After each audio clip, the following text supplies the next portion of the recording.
Hey everyone, and welcome. Today we're digging into a technology that might just be the secret weapon for anyone who manages sports turf. We're talking about getting that perfect playing surface, while saving a whole lot of water and money. So, yeah, let's get right into it. So, let's start with this question. What is the true cost of a perfect sports lawn? And I mean, really think about it. It's not just the seed and the fertilizer, right? It's the constant watering, those endless hours of labor, all the resources you have to pour in just to keep that surface looking pristine and ready for play. It is a massive challenge. But what if there's a smarter way to handle all of this?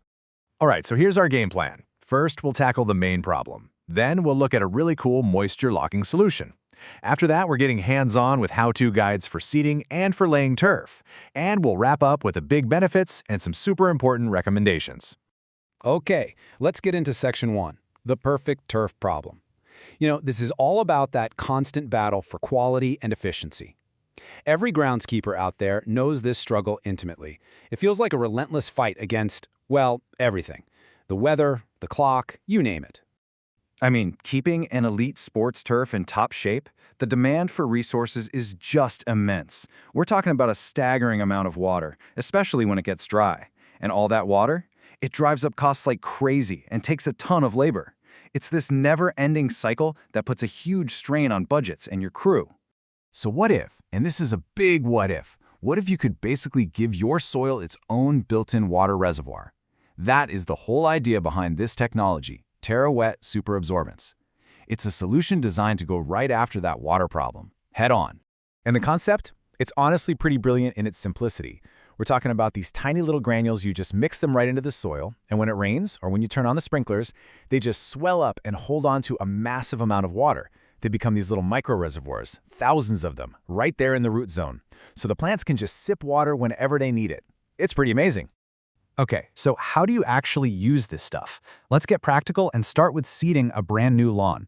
The method they recommend is actually called the sandwich technology, and you'll see in a second it's a perfect name. It really is all about smart, strategic layering. First things first, let's talk numbers. The magic number here, for a new lawn from seed, is about 2 to 2.5 kilograms for every 100 square meters. That's your total amount. Now, let's break down how you actually apply it. So this sandwich is a 3-step deal. Step 1 is your base layer. You're going to take the larger T400 granules and mix them into the top 5 to 10 centimeters of soil. Think of these as your deep down water storage. Then step 2, you add a middle layer, maybe sand or whatever your field needs. And finally, step 3, the seed layer. You work the finer T100 granules into the very surface and then you sow your seeds. These smaller granules are absolutely key for getting that fast, even germination. Okay, once your sandwich is built, these next steps are super important, so don't skip them. You've got to roll the surface firmly. This gets that great seed-to-soil contact. Then you water, and I mean water generously. This is what activates or charges up those granules for the first time. And here's a nice little time saver. You can throw your fertilizers down at the same time as the granules. One less job to do. All right, so that's seeding, but what about if you're laying down sod? That pre-grown rolled turf. Well, the process is a bit different, but the end goal is exactly the same. You want that turf to take root fast and get established as quickly as possible. Okay, so for laying rolled turf, it's a little different. For your subsoil prep, you'll mix in about 4/5 of the total amount. That's mostly the T400 granules into the soil, just like before. But here's the twist. That last 1/5, you spread that evenly right across the prepared surface. Then you lay the sod directly on top of those granules, roll it, and give it a really good watering to get things going.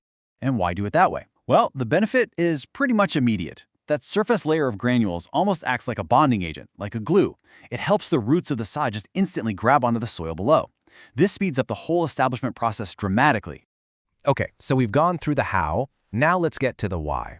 This is the part you've been waiting for. What are the big payoffs? What are the real, tangible benefits you're going to see? Honestly, this is where it gets really, really interesting. Here it is. The number one headline benefit, your watering frequency gets cut significantly. I mean, think about it. Because the soil is now holding its own water supply right at the roots, you just don't have to water nearly as much. And that translates directly into huge savings on water, on labor, and on your overall operational costs. It's a massive win. But it's not just about saving water. The performance gains for the turf itself are pretty incredible. If you're seeding a new lawn, you're going to see denser, much more uniform germination. If you're laying sod, you get that excellent, fast rooting we talked about. For both, you're creating a constant moisture supply for the roots, which leads to a higher quality, more resilient turf overall.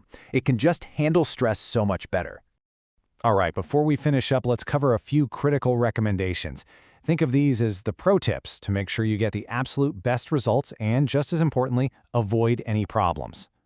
First up, you've got to consider your soil type. If you're working with sandy soils, you know they drain water like a sieve. So to make up for that, you'll want to increase the application amount by about 50%.